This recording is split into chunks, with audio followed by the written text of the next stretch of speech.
It's our pleasure to once again invite you all back to the next installment in the Ungerleider lecture series here at CPMC. And tonight's speaker is Alex Smith. Alex is an associate professor in residence at UCSF. He is originally from Hilo, Hawaii, and which I learned about just today.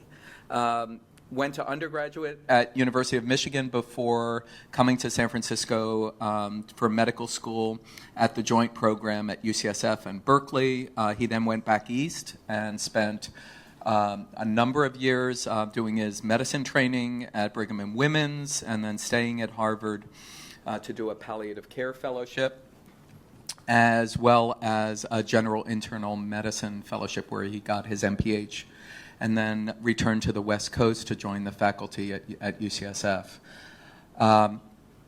Alex has a really eclectic set of research interests. He does work with large data sets. He's done qualitative research. He's really interested in ethical issues and the personal experience of aging and approaching the end of life. And in the popular arena, he has co-founded two websites that are very, very popular, jerrypal.org, as well as eprognosis.com. And so rather than go on any further, I'll let Alex speak about addressing healthcare disparities in advanced illness. Thank you. Thank you for the invitation to speak with you tonight. It's a real pleasure to be here, an honor to be invited to speak with you. I'm going to get right into it so that we can finish on time. So first thing I want to say is I've been talking about this topic for about 10 years, which for me is a long time. And I've found it endlessly fascinating. And part of the reason it's fascinating has to do with something that this guy said. Does anyone know who this is? Can you know who this is? Yeah. So this is Andy Billings, who was one of the sort of foundational leaders in palliative care in the United States. And he was the head of palliative care at MGH for a number of years and was a clinical mentor to me while I was there. And he used to say, the most interesting parts of palliative medicine are the infinitely complex psychosocial aspects of care. That things like opioid conversions, etc., are somewhat dry, and there's a finite amount to be learned there. But the psychosocial aspects of care are endlessly complex and interesting. And I've found that to be true. I've also found it to be true that talking about healthcare disparities and advanced illness and cultural issues and end-of-life care is really humbling, and that I'm continually learning more and more from people who I talk to about this. And that Goop Dhaliwal, who's based at the VA where I work clinically, is a master clinician educator, likes to tell people, the expertise in the front of the room is not as great as the expertise in the audience. And I think that in no topic that I talk about is that more true than in this topic. So I look forward to... last week. Oh, you was here last week? Yeah. Wonderful Brad Rouse. He's terrific. So I look forward to talking with you today and getting your thoughts and getting you to participate in a conversation about this so I can learn more. So outline of what we're going to talk about today. Present some data up front. We're going to talk about the influence of culture. And then I'm going to talk about some strategies to reduce or eliminate disparities in advanced illness, particularly towards the end of life. So data. So first, it's important to start on the same ground. Like, what is a healthcare disparity? So the definition that I've looked up several. This common definition is that it's a differences between groups in rates of disease, health outcomes, quality of care, or access to care. So that makes, like, okay, kind of see how that's differences. This may become more complicated as we go on through our talk. So I'm going to talk about healthcare disparities in advanced illness across a number of different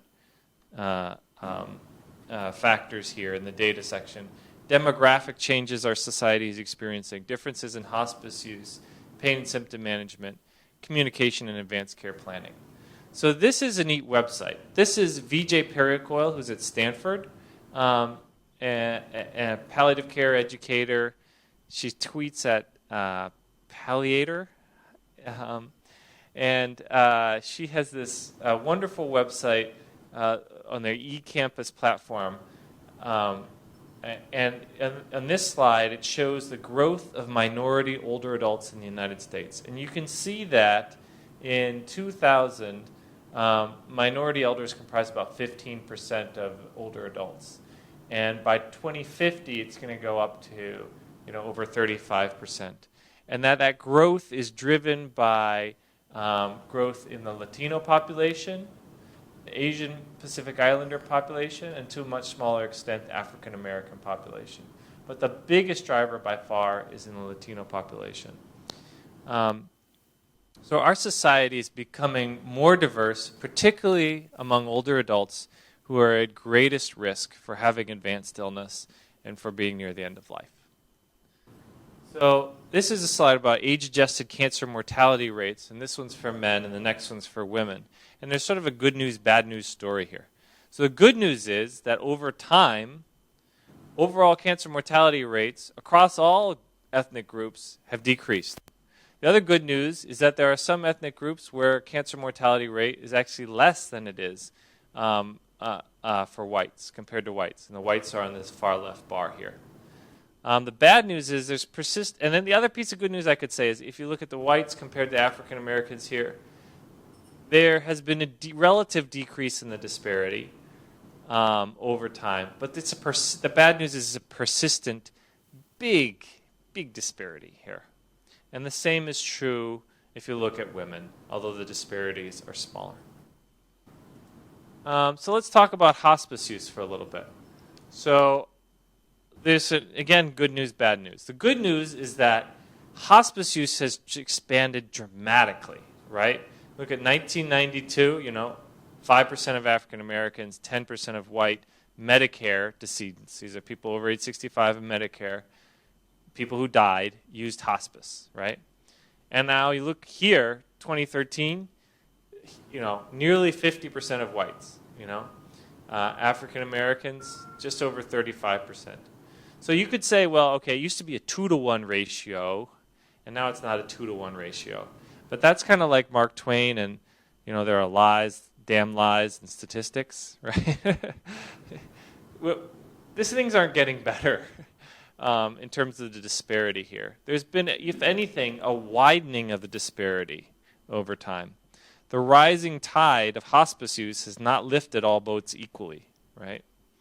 And you can also see that there are disparities here between whites and other minority groups, Latinos, Asians, and Native Americans. Okay, let's talk about death in the hospital. So this is data from 2005.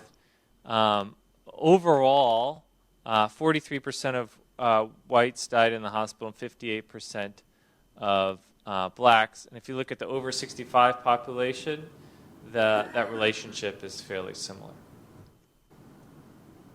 This was one of my favorite studies. This is by Sean Morrison, who's a researcher at Mount Sinai in New York. And he found that clinically, when he was prescribing opioids to his patients who had advanced illness, minorities could not get the prescriptions filled. So he surveyed New York area pharmacies, and he said, here's a list of prescriptions that I'd normally give to patients for pain who have advanced illness. Do you carry those prescriptions? And then he mapped out those pharmacies that carried them to those that don't. and the title of his NEJM paper was "We Don't Carry That," black-white differences in access to opioids, right? In white neighborhoods, 74% of the pharmacies carried those opioid prescriptions that you typically use to prescribe to somebody who had pain and advanced illness, versus non-white neighborhoods, 24%. Big differences. This is a study I did when I was a fellow in Boston. I looked at racial and ethnic differences in treatment in the last month of life among older adults with advanced cancer. And some of the big findings here are that compared to whites, okay, here on the far left, Latinos, African Americans, and Asians were far more likely to be admitted to the ICU in the last month of life, and that African Americans and Asians far more likely to die in the hospital, and that far more likely to be hospitalized and die in the hospital, hospitalized frequently. I looked to see if there was any literature, any research about disparities in inpatient palliative care. Do any of you practice? I know Ken practices palliative care. Anybody else here practice palliative care clinically? A couple people? Okay. I couldn't find anything. There's no literature here about this, so I have no idea what's going on. My conjecture is that if things are going well and the patient's goals are in line with what the team thinks their goals should be, then we don't get consulted. It's when there's friction and conflict that we get consulted, and for that reason, my suspicion is that minorities are more likely to receive a palliative care consult when hospitalized in the setting of advanced illness, but we don't know. So rating the quality of end-of-life care. This is part of a study that Joan Tino was part of. So they surveyed a national survey of family members of people who died, older adults who died. And they asked them about quality of care toward the end of life. And so family members of African American decedents, 58% of them rated the end of life care as excellent or good, compared to 78% of whites. Problems with physician communication, 42% of African Americans compared to 28% of whites. Advanced directive completion, 52% versus 74%. Patient had wishes about treatment that were known and communicated, 34% to 65%. There didn't seem to be a single doctor who was in charge of the care plan toward the end of life. 12% African American, 6% whites. There was a problem. The family didn't feel supported enough toward the end of life. 58% versus 34%. Family was not kept informed as things progress. 63% versus 41%. And this is more recent data from 2012. This is from Krista Harrison, who's a fellow that I'm working with. So she's used the National Health and Aging Trend Study, which is another national survey of older adults. And she looked at, they asked older adults if they'd engaged in these various components of advanced care planning. There's about 2,000 older adults. And you can see huge differences here, right? Have you discussed your wishes for care if you were seriously ill, right? It's like 65% to 40% blacks and 30% Latinos. Do you have a durable power of attorney for healthcare decision making? Similar disparities. Do you have a living will or advance directive? And this is, do you have any evidence of having advanced care planning? Any of these three. I think what struck me most about this is that there's been a lot written about, and I'm going to talk today more about disparities between whites and African Americans. There hasn't been as much about work about disparities and improving this experience of advanced illness for Latinos or Asians. I want to move on to talk about the second part of this, which is culture.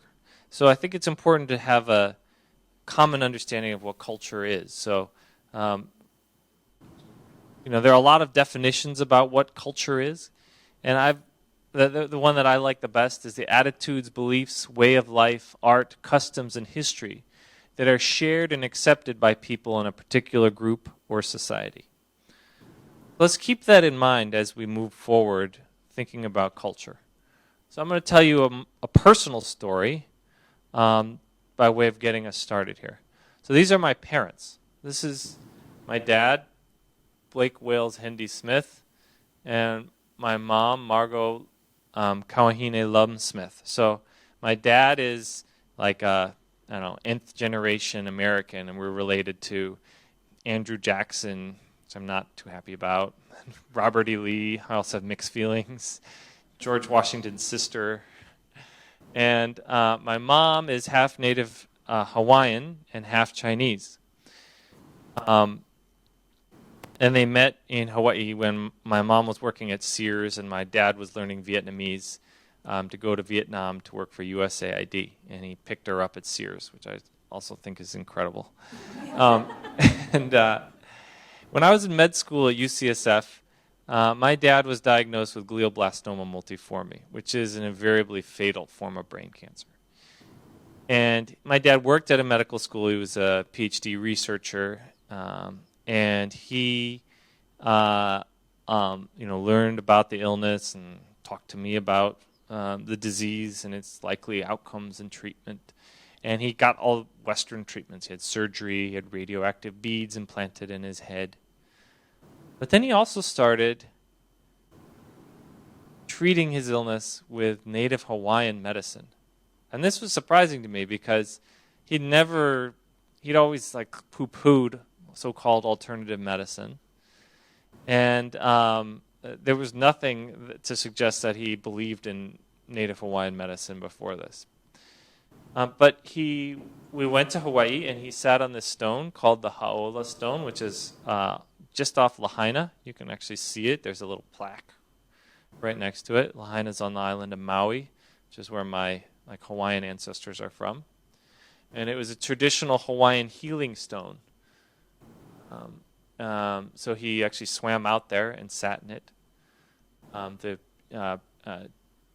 chiefs wives used to sit on this stone to give birth. That would not be comfortable. Right. Okay, and then he started taking this basically smoothies made from this Hawaiian fruit called noni. So why am I telling you this story? So I'm telling you this story because a couple features about it struck me. This is my own family story. And the first is that the incredible power of culture and in shaping our attitudes and approaches toward the care we receive at the end of life.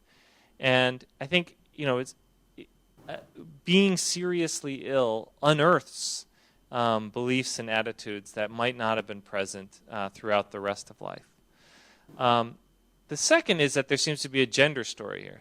This wasn't my dad's culture. This is my mom's culture. And there's this sort of saying that women are the repositories of culture in our society. And I think that played out in the setting of my parents. So now I was going to ask you to introduce yourself to your neighbor and just take a few minutes to talk about stories of culture in your life. So this could be something that you've seen in your family, something you've seen working clinically, something you've seen, heard about, and it doesn't have to. I think the other part is that we all have culture. And this is not about minority culture. So it may be a culture. You may be talking about Italian heritage, or in my case, come from on my dad's side, there's a long line of Quakers. So if you could take a moment and talk about it, and as you're talking about it, ask, one person should be the listener and the other person should talk about the culture. And the listener should ask questions like, what was the influence of the biomedical culture on the way that you experience this. Because I think, as we'll talk about later, culture is not just the culture that you bring to it from your own history, but actually layered upon that in our society, and particularly as physicians, many of us, we have biomedical culture. And that may have influenced the way that there is an interesting interaction there between biomedical culture and a culture that we bring to the table. So if you could just take 3 minutes and do that. So I'm interested to hear from you what you learned. What lessons did you learn about culture? Either how to ask questions about culture or any general thoughts about culture from the stories that you just shared with each other. Oh, good, and we have mics. What is culture? What did it mean to you? I think if the cultures are positive, you should prescribe an antibiotic. Said like an ID physician. Yes.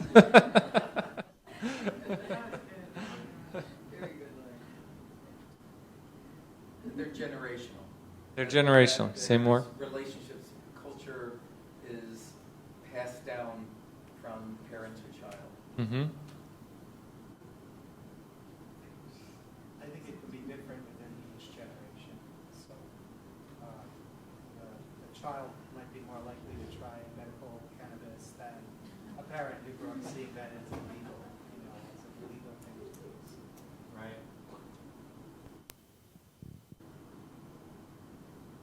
Other thoughts? Yeah. This is an observational piece, which is that I think people enjoy talking about themselves if you give them an opportunity. Yeah. It's a reminder that it's okay to ask the question. People really do like to talk about themselves. Yeah.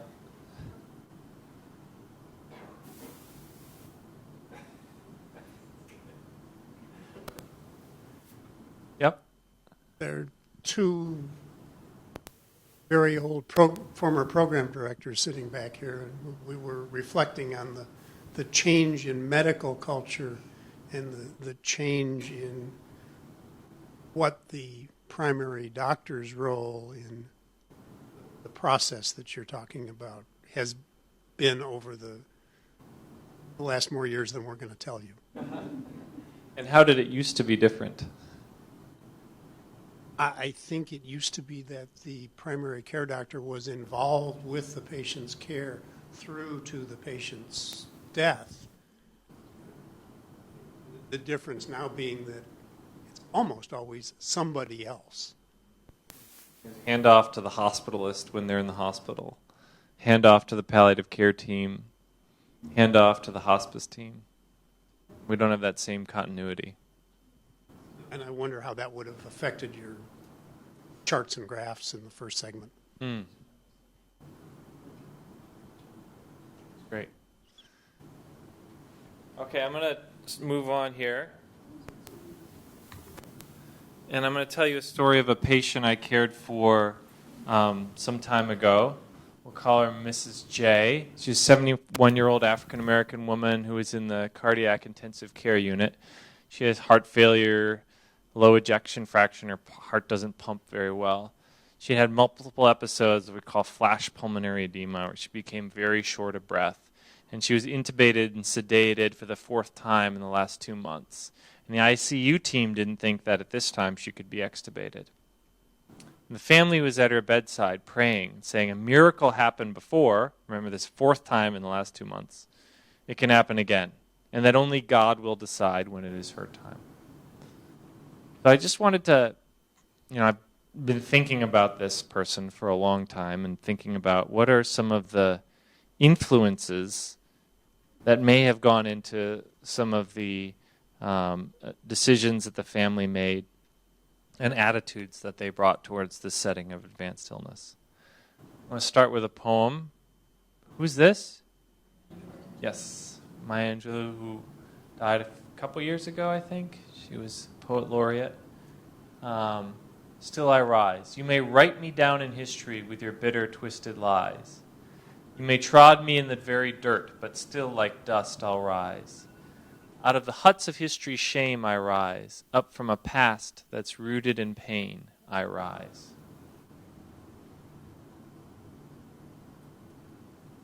This is from Reverend Frank Jackson of Faith Presbyterian Church, which is a traditionally African American church.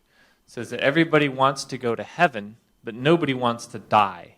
It's not so much the act of dying itself, but the things that are surrounding death: injustice, poverty, mistreatment, and evil.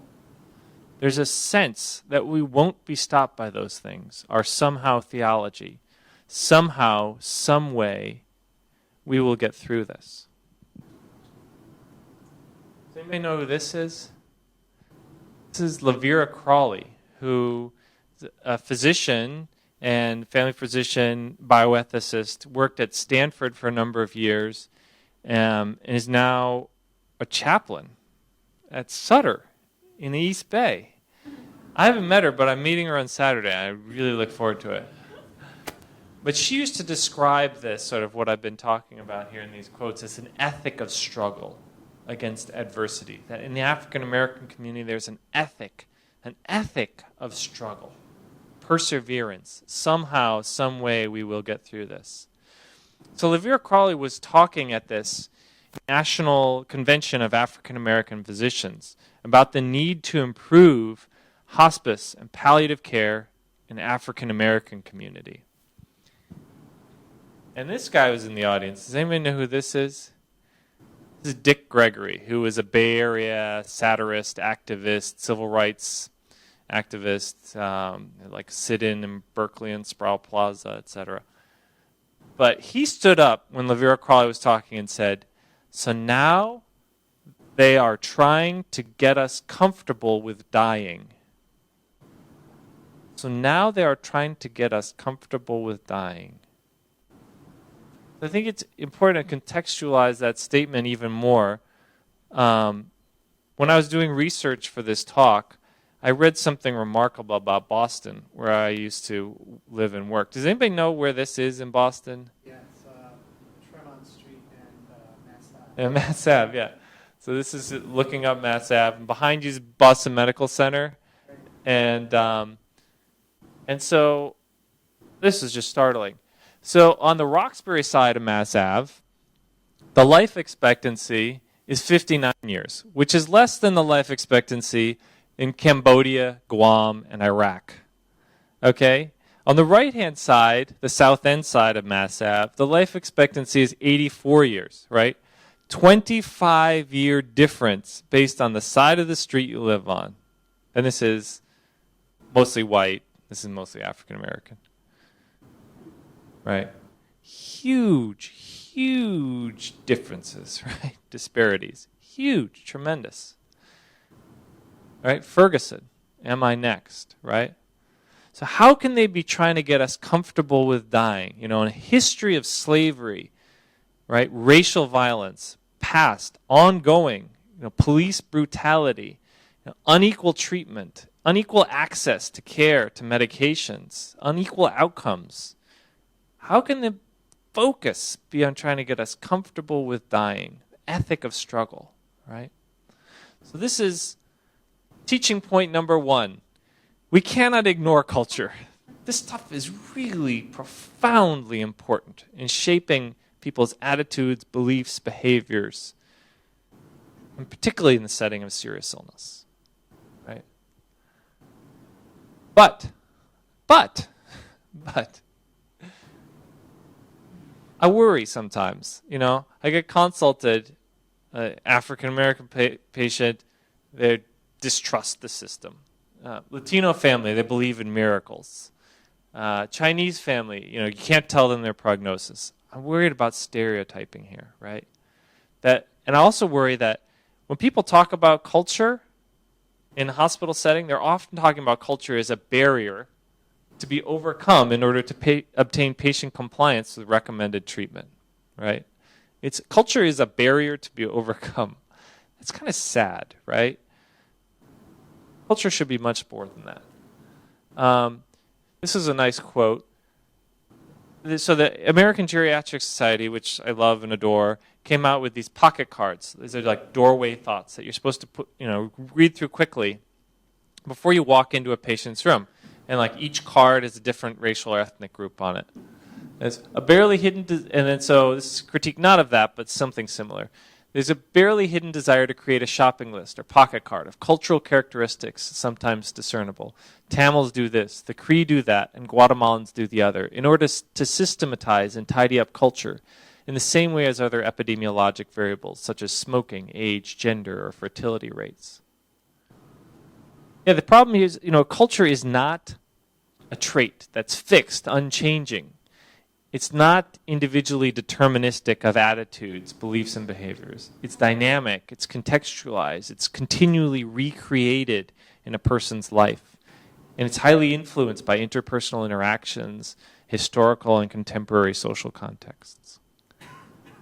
And that you can't assign culture to an individual patient based on the way they look. Why not? Well, there's the issue of acculturation, right? Which is the dynamic relationship of the individual's culture to the dominant culture, which here is the European American paradigm. There's mixing or blending of racial and ethnic groups, and I kind of embody that. You saw with my parents. It's hard to assume based on appearances, well, what is this person when they're a mix or blend? There's been a tremendous exportation of American values. There's a survey in this famous JAMA, I don't know if it's not famous, but it's a terrific JAMA piece in the 90s about attitudes of Italians in Italy toward life-sustaining, about wanting to be told their prognosis, right? They didn't want to be told. But they repeated the study more recently, and now a majority of Italians would want to be told their prognosis in the setting of serious illness. That's a big shift as we're exporting this American value of autonomy. And there's tremendous overlap with religion and spirituality. This was a great study, Kalish and Reynolds, Death and Ethnicity, qualitative study, multi-ethnic study, people with serious illness, dying patients. And they note, at the same time that our data show substantial ethnic differences, we are also aware that individual differences within groups are at least as great as, and often much greater than, differences between ethnic groups. Right? So there's tremendous diversity even within each ethnic group. So you can't take shortcuts. You have to ask. You can't assume that the Chinese patient will be approach death in a certain way because they're Chinese American. Because assuming that highly prevalent attitudes apply to individuals is stereotyping. So the key teaching point is there's no shortcuts here. You have to get to know the patient in front of you, including the influence of culture. So this is the balance. This is the delicate balance. Culture is incredibly important. We need to know about it. On the other hand, we can't assume that a person, ascribe a particular culture to a person based on the way they look, because that risks stereotyping. You have to get to know them and how culture influences their individual beliefs, behaviors. So now, in the last section here, I want to talk about strategies for reducing or eliminating disparities. So one is to take a cultural history.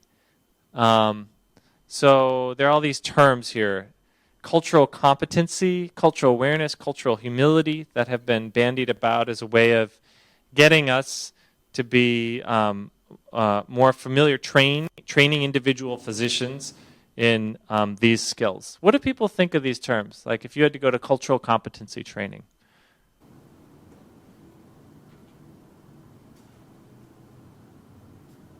Well, I can tell you, it's hard to teach. It's hard. It's hard to teach. It's darn near impossible. Why is that?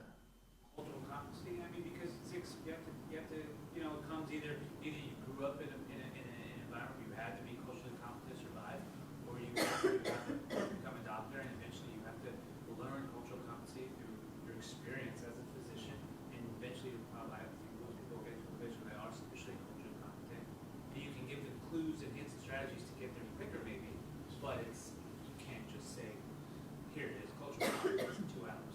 Right. Yeah, it's hard to teach in a short period of time. How can you have this? I have trouble with the word competency because I feel like it implies some sort of level of proficiency where you get a certificate, and then, oh, yep, you're culturally competent to work with Latinos. Congratulations. When this is the psychosocial aspects of care that are infinitely complex and interesting. I prefer the terms cultural awareness or cultural humility, right? Approaching these with a sense of humility, wonder. Do we have culture, a biomedical culture? What are some of our attitudes, beliefs in biomedical culture?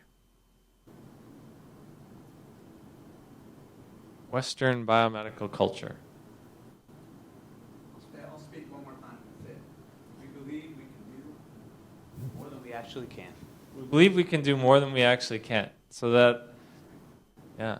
Patients think that too. Yeah. What else? I'm not sure I would agree with that, that we believe we can do more than we can. We had been talking earlier about both of us coming from a biomedical culture are very quick when our family members were dying to throw in the towel. I mean, very quick to say, let's get hospice involved. We see this progression. So I think maybe part of the biomedical culture is seeing the reality of death and that we are limited. Right. I mean, the more I know about medicine, the more I know I actually don't know anything. So, Right. the more I'm willing to let nature take its course. So I'm not sure I agree that we think we can do everything. I think, and I would be wondering if you had any data on that. Are doctors quicker to call hospice than somebody else? A good question. But we call hospice for family members and for ourselves much quicker than we'll call them for any one of our patients. Yeah. So we may call it for our family members or ourselves. So we will do things to our patients that we would never want done for ourselves. Yeah, but that speaks to our I'm not sure that's exactly right, but I think the facts are true. I'm not sure that the reason is as you state. We had a fascinating book group today with Sharon Kaufman, who's a medical anthropologist at UCSF, and she actually came to our book group. We read her new book, Ordinary Medicine, and she talks about this whole sociology. If you remember way back to sociology, the invisible hand, right? That there's an invisible hand in our society, and that we don't even realize it. But if Medicare approves it, it's standard of care. You feel like you have to offer it, at least discuss it, right? Even if you don't believe that it's going to work at all. But you at least, so that the terms of the discussion are set far before you get to that individual encounter between the doctor and patient. And we don't even realize it because that's the invisible hand, right?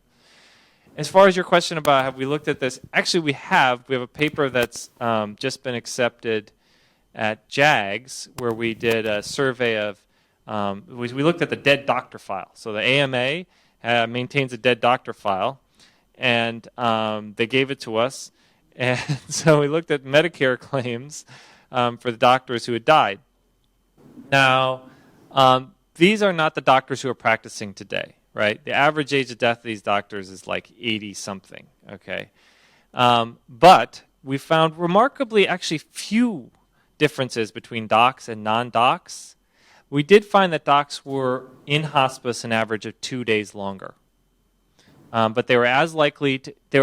The trend seemed to be they were actually slightly more likely to use every aspect of medical care. So they're more likely to be hospitalized in the ICU and then be in hospice, and then be in hospice for a little bit longer. What was so these were people that had died how long ago? I mean, that's it was probably, I think there probably are generational differences here, and I suspect now, and this sample was like 92% male, right? And now, what is it? More than half of medical school women. I think there's a huge generational story as came up before here, and things may shift over time. And I think that's why we had trouble getting it published in a higher tier journal, because this is almost historical. Somebody else had something to say. Well, I'll just mention real briefly that I'm thinking about how two insightful people can disagree about the approach we bring regarding how much we can offer and what we're likely to accomplish. And I think part of the distinction is Whether we truly believe that our interventions will be beneficial and we overestimate their benefit is a separate question from our impulse. And our impulse and our comfort zone is to take action, is to intervene, is to do diagnostic workup or invasive care or prescribe the next medicine. Our first Ungerleider lecture was Jessica Zitter, who cited the example of when she was training, everybody got a swan when they were in cardiogenic shock. And she described this sort of transcendently serene experience of draping the patient so nothing was left of them but a tiny little hole in a blue drape, and sort of switching into automatic mode of doing a procedure that you're very comfortable with. Mm-hmm. Now, of course, it turned out to be non-beneficial, but it was almost a respite for the physician from having to reflect on what is appropriate care. It's doing instead of thinking, and I think sometimes that explains the impulse that we have to just do the next test or the next intervention, whether we truly believe it will be beneficial or not. Mm-hmm. That's a nice example. I think it's very similar, though, in some ways to cultural competence, because you see some physicians are not willing to do everything, and they're willing to talk with the patient about the kind of life that they want to live as they're dying. And then you see others, and some of the physicians just shake their heads about them, like, why are they ordering every single test? And why is there still an NG tube when we know there's a hole, and they're filling up with fluid or whatever? So it depends on the person, right?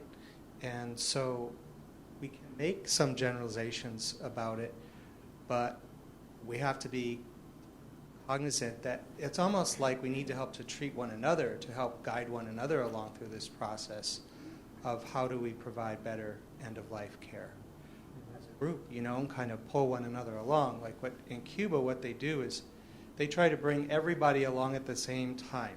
And they know that that's going to take a long time to do, but they try to bring everybody along gradually.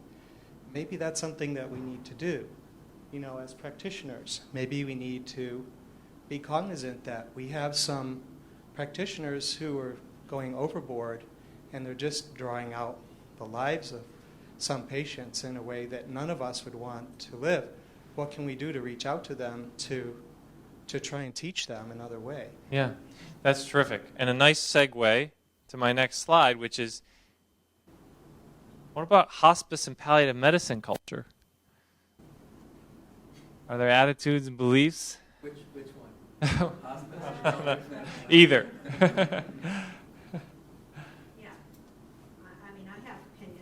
And it's kind of interesting because I think personally I've had I've had personal experience a couple of times with seeing parents go through hospice and felt that was amazingly beneficial.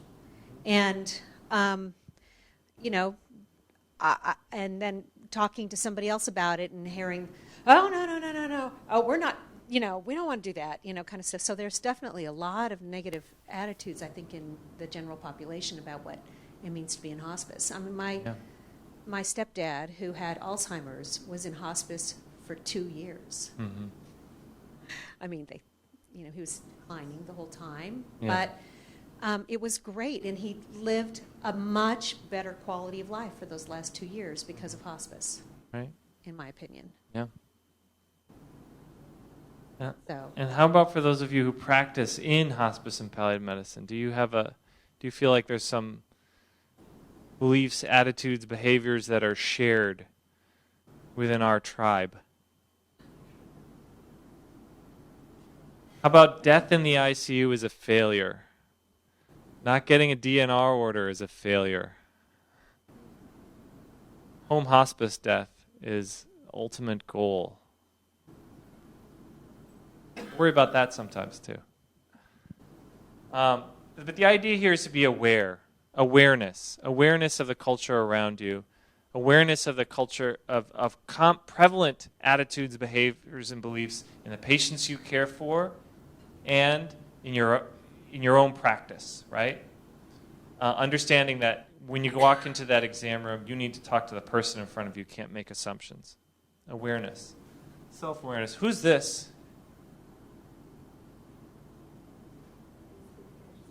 This spirit catches you and you fall down. Correct, Laura. So, terrific book by Anne Fadiman. about a Hmong girl who's pictured here, and her parents. This is after she died. She had a terrible epilepsy disorder and suffered profound, grand mal seizures repeatedly. And her pediatricians could not understand why she would not comply, why the parents would not comply with recommended treatment. And it's because there was this whole different belief system that the parents brought to bear on her understanding of their daughter's illness. And so Ann Fadiman talked to Arthur Kleinman, who's a psychiatrist and anthropologist at Harvard, about like how would you have approached a conversation with these parents? And it was very different from what the way the pediatricians approach it. His recommendations were to ask questions like, what do you call the problem? What do you think has caused the problem? Why do you think it started when it did? What do you think the sickness does? How does it work? How severe is the sickness? What kind of treatment do you think the patient should receive? What are the most important results you hope she receives from this treatment? What are the chief problems the sickness has caused? What do you fear most about the sickness? Right? And perhaps, and these questions are very foreign. These are nothing like the questions that we learn to ask in medical school, right? But we need to learn our own language. And I think, I've tried some of these questions and found them stilted and uncomfortable. So I've had to work through and find my own ways of asking these questions. In your family, how do you deal with this illness? I find that one to be more so natural for me. We each need to find our own language to be able to take a cultural history. I'm going to move on because we only have like 5 minutes left. Awareness of bias. Has anyone taken this test, the implicit bias test? Somebody has? So I recommend everybody take this test. It detects implicit stereotypes, right? So the idea is that we carry around with us this tremendous amount of baggage, implicit stereotypes, because we've been barraged with stereotypes our whole lives, and we cannot help. We cannot help but carry these stereotypes around with us, and it comes out, right? So they're just really simple. You on your keyboard, you can push a letter on the left or a letter on the right, and they give you a word or a face, right? And it's either a black face or a white face. And it's either a good word or a bad word. Hatred, joy, peace, war. And they time how long it takes you to react. When it's like an African American face or good, or a European American face or bad, and then they switch. It's African American and bad, and European American are good. And this is a way of uncovering that implicit bias. I've taken this test like 5 times because I keep trying to get better, but I always end up with some sort of implicit bias, right? So this is awareness of ourselves. Professional interpreters. Okay, I'm going to move a little faster now. So this was a great study. Key teaching point is use professional interpreters for all patient encounters that are really important, right? So this was a study by Randy Curtis, who's at the University of Washington. So he tape recorded conversations for ICU family meetings that were conducted in a different language, right? And then he took those tapes, he transcribed them, and then he hired a different batch of professional interpreters, right? And he had them translate them back into English, right? So you have one interpreter in the room in the ICU family meeting and a second separate interpreter who translates it back. And he looked for errors. And wow, a lot of errors, right? 55% of interpreted speech passages had an alteration. And 93% of the time that was a negative alteration, 7% positive. So positive alteration is like, doctor says, I don't know what else to say to you. I mean, I told you yesterday he's essentially brain dead. I don't know what you expected from that. I also said yesterday there's no recovery from this.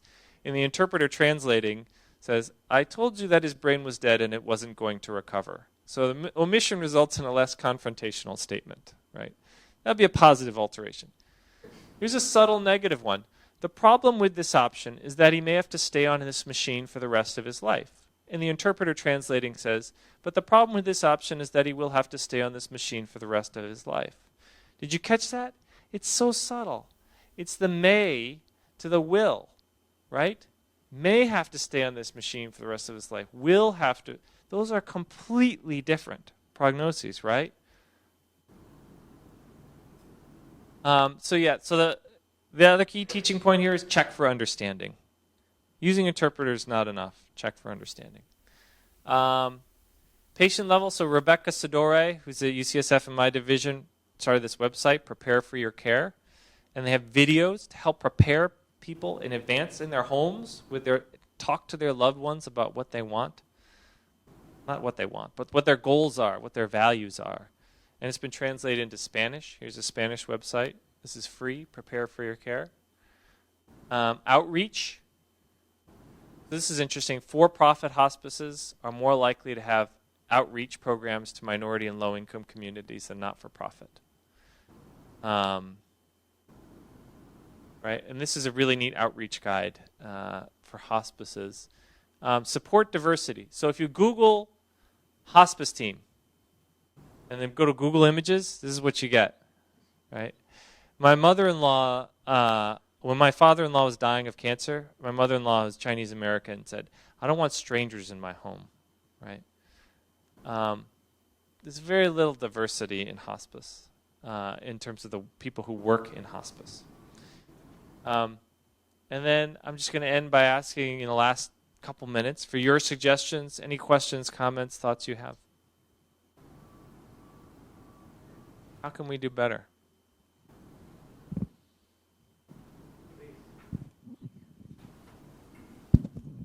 Thanks. This was actually brought up before, but this is a way to get involved with people that you hardly know. And if you get people that have known them in the past, that's a good deal.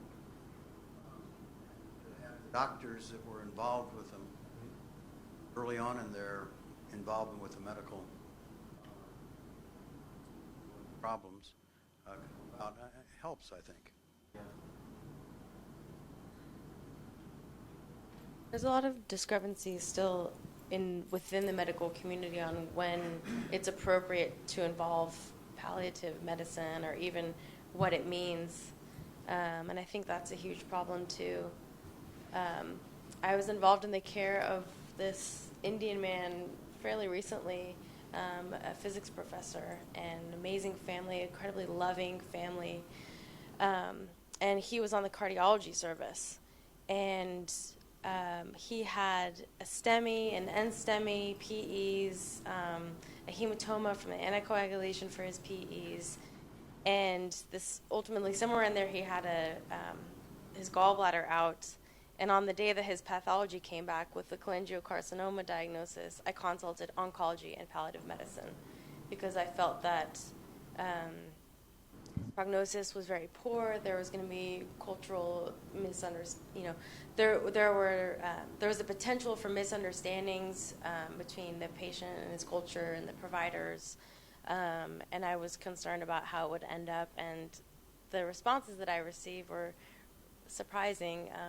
I think the oncologist said, "Well, we haven't completely even staged it yet, so we don't know what the prognosis is."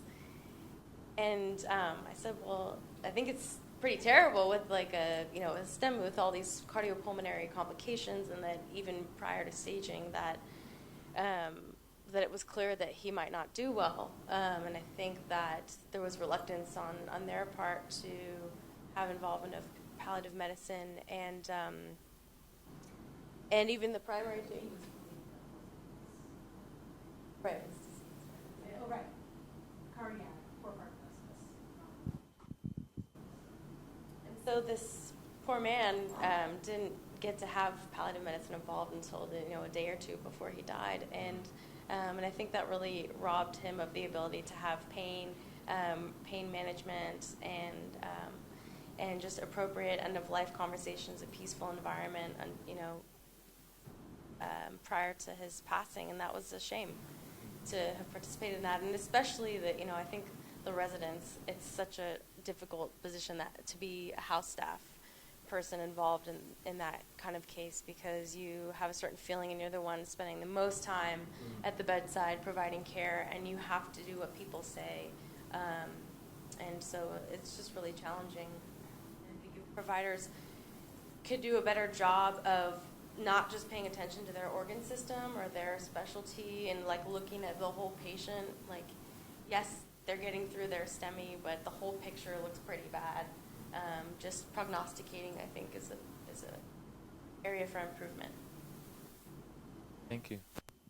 I'd actually like to build off of that and go back to the discussion of kind of how PCPs have been lost. And I think palliative care as a field has really stepped into the position that PCPs formerly filled, which was as a patient advocate.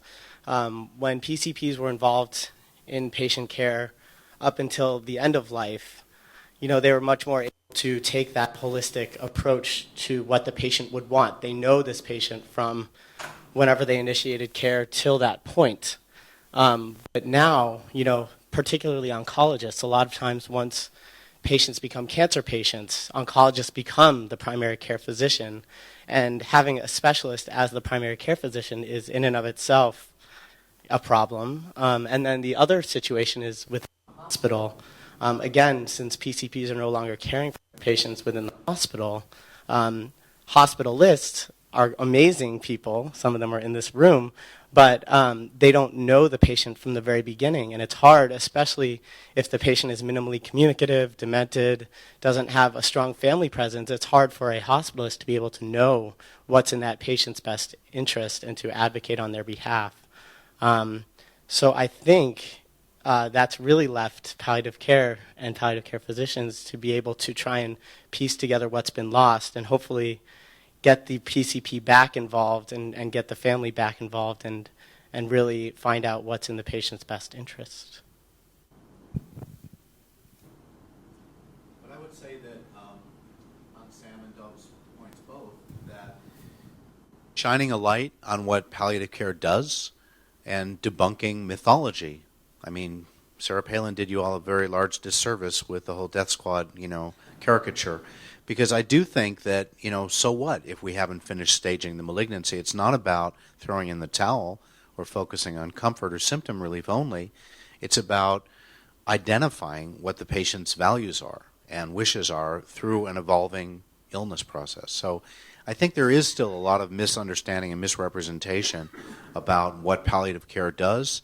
And even though on the one hand I fully support looping the longitudinal physician back in, because they have deep knowledge of the patient, and often they understand, family value, the values that they brought into their care from the beginning.